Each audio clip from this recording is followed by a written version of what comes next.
অনুষ্ঠিত হলো 3 দিন ব্যাপী রায়পুর হিন্দু মিলন মন্দিরে ঐতিহ্যবাহী বাৎসরিক মহাশান্তি বৈদিক যজ্ঞানুষ্ঠান। এই বিষয়ে জানা যায়, রায়গঞ্জের দেবীনগর ভারত সেবাশ্রম সংঘের অনুমোদিত রায়পুর হিন্দু মিলন মন্দিরে অনুষ্ঠিত হলো 3 দিন ব্যাপী ঐতিহ্যবাহী বৈদিক মহাযজ্ঞানুষ্ঠান। অনুষ্ঠানের শুভ সূচনা হয় শনিবার সাংস্কৃতিক অনুষ্ঠানের মধ্য দিয়ে।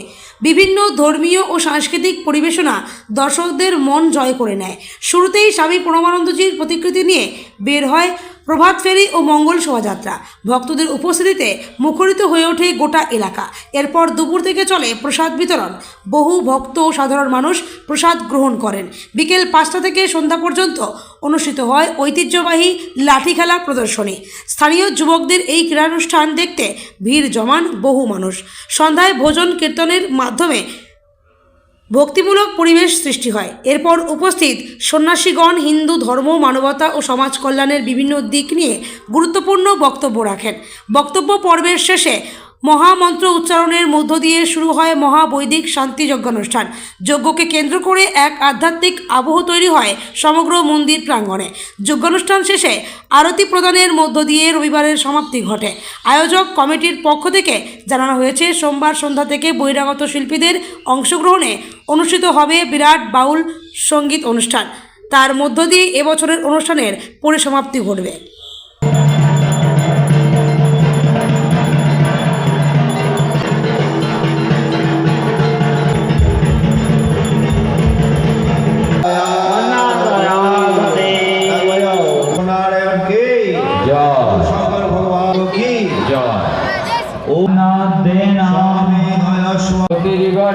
स्वाहा स्वाहा देवेन सवित्रः युषानो अग्निर्वेतो स्वाहावादिकेभ्यो अग्नि।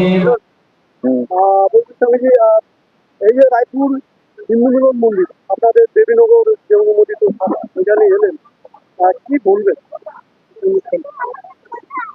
প্রতি বছরের মতো এবছরও বাৎসরিক উৎসব হচ্ছে। এই মিলন মন্দিরটি 1970 সালে প্রতিষ্ঠিত হয়েছিল। ভারত সেবাশ্রম সংঘের প্রতিষ্ঠাতা আচার্যদের স্বামী প্রণবানন্দজির প্রতিষ্ঠিত হিন্দু মিলন মন্দির। তার যে পরিকল্পনা ছিল গ্রামে গ্রামে হিন্দু জাতির জাগরণের জন্য, হিন্দুকে সংগঠিত করার জন্য, তখন এখানে হিন্দু মিলন মন্দির গঠিত হয়। সেই থেকে প্রতি বছরই এরকম সময়ে মোটামুটি বাৎসরিক উৎসব হয়ে থাকে। গতকাল উৎসব শুরু হয়েছে। এখানকার ছোট ছোট ছেলে মেয়েরা তারা সাংস্কৃতিক অনুষ্ঠান করেছে। আজকে সকালবেলায় পাশেই স্বামী প্রণবানন্দ বিদ্যা মন্দির রায়গঞ্জ পরিচালিত স্কুল রয়েছে।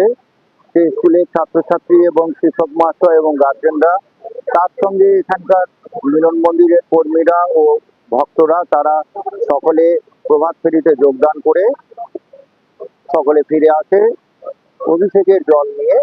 এবং তারপর এখানে দীক্ষা প্রদান হয়। বহু মানুষ, ভক্ত নরনারী তারা দীক্ষা নিয়েছেন। এবং দুপুরে ঠাকুরের অভিষেক এবং আরতি পুজো হয়ে গেছে এবং দুপুরে কয়েক হাজার লোক এখানে প্রসাদ নিয়েছেন। এখন লাঠি ছোড়া খেলা, আত্মরক্ষামূলক, যা ভারত সেবাশ্রম সঙ্গে একটা ট্র্যাডিশন, আচার্য প্রণবানন্দজি সেই ধর্মের সঙ্গে সঙ্গে আত্মরক্ষার জন্য একটা বীরত্ব, শক্তি, সাহস এগুলো যোগানোর জন্য বা এগুলোকে আমাদের জীবন গঠন করার ক্ষেত্রে যা উপযোগী, সেই লাঠি ছোড়া খেলা হয়ে গেল। আশ্রমের ছোট ছোট ছাত্ররা তারা খেলা দেখিয়েছে, সকলে আপনারা দেখলেন। আপনিও তো মানে এত বয়স হয়ে যাওয়ার পরও আপনিও আজকে লাঠি খেলেন। আমি অনেক খেলাই জানি, তো আজকে ছেলেরাই খেললো, আমি আজকে বেশি খেলিনি। আরো কিছু ইন্টারেস্টিং খেলা আছে, তারপরে দেখানো হবে। আর এরপর এখন দু একটি গানের পরে হিন্দু ধর্ম শিক্ষা সাংস্কৃতিক সম্মেলন এটি শুরু হবে। এখানে কয়েকজন বক্তা রয়েছেন, তারা বক্তব্য রাখবেন। হিন্দু ধর্মের জাগরণের জন্য, হিন্দু ধর্ম প্রতিষ্ঠিত করার জন্য, হিন্দু মানসিকতা, আমাদের ভারতবর্ষের, আমাদের জাতির, আমাদের সংস্কৃতি, তা আজ আমরা একরকম ভুলে গেছি এবং বিপরীত ভাবে বা বিদেশি সভ্যতা সংস্কৃতিতে আমরা মত্ত হয়ে সেই পথেই চলেছি। সুতরাং আমাদেরকে আবার স্বধর্মে প্রত্যয়ন, হিন্দু ধর্ম বললেই হয় না, হিন্দু ধর্মের যে কালচার, আজ আমরা সমস্ত দেবদেবী, আমাদের যারা আরাধ্যা তাদের আমরা পুজো করছি, কিন্তু সেটা একটা বিলাস ব্যসন হচ্ছে। কিন্তু সেই পুজোর যে আসল রহস্য, সেটা আমাদের বিভিন্ন ধর্ম সংস্কৃতিতে এগুলোকে মানুষকে জানানো হয়, বিভিন্ন পুস্তক পুস্তিকায় এগুলো প্রকাশিত হয়েছে। এইগুলো জানার পর এর মধ্যে সকলে হয়তো আসবে না, কিন্তু কিছু না কিছু মানুষ এটাতে অনুপ্রাণিত হয় এবং তাদের মধ্যে সেই জাগরণ আছে, তাদের মধ্যে চিন্তা ভাবনা আছে, তাদের দেশ, তাদের জাতি, তাদের ধর্ম, তাদের শিক্ষা, তাদের সংস্কৃতি, তাদের ভাষা, তাদের শিল্প, সমস্ত কিছুর মধ্যে তাদের একটা যে আহ আগ্রহ জন্মানো এবং সেটা যে তার একটা মর্যাদায় নিয়ে এসে দেওয়া, আমাদের বৈদিক সংস্কৃতির আবার পুনরাবৃত্তি যা আচার্যদেব করে গেছেন সেটারই এক একটা প্রকাশ হয়ে থাকে এই মিলন গুলো। আপনার নাম? অপর্ণা দেবনাথ। আর কি হচ্ছে এখানে? এটা রায়পুর হিন্দু মিলন মন্দিরের যজ্ঞানুষ্ঠান, প্রত্যেক বছর এটা হয়।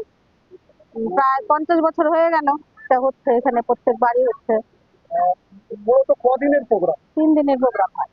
কবে থেকে? প্রথম দিন সাংস্কৃতিক অনুষ্ঠান হলো গতকাল 16 তারিখ শনিবার, আর আজকে হচ্ছে যজ্ঞ হবে। সারাদিন যা অনুষ্ঠান, পূজা আরতি, যজ্ঞ, প্রসাদ বিতরণ এসব হয়, সারাদিন এগুলো চলে। আর কালকে হবে বাউল অনুষ্ঠান 19 তারিখ সোমবারে বাউল অনুষ্ঠান হবে। কি বার্তা থাকবে পুণ্যার্থীদের? পুণ্যার্থীদের জন্য আমার বার্তা এটাই যে আমরা হিন্দু সমাজ যেভাবে পিছিয়ে পড়ছি, আমরা চাই যে সবাই আমরা একজোট হই। একজোট না হলে তো কিছুই রক্ষা করা যাবে না, দেশও রক্ষা করা যাবে না, বা হিন্দু সমাজটাও রক্ষা হবে না। আমরা এই হিন্দু মিলন মন্দিরের পক্ষ থেকে এটাই চাই, এটাই বার্তা দিই, সবাই আমরা এক হই, এক হয়ে কাজ করি, তাহলে কোনো অনুষ্ঠানও ভালো হবে বা দেশেরও ভালো হবে। সবাই মিলে একসাথে যদি থাকি, একসাথে কাজ করি। আমরা কি দায়িত্বে রয়েছেন? আমি হিন্দু সভাপতি।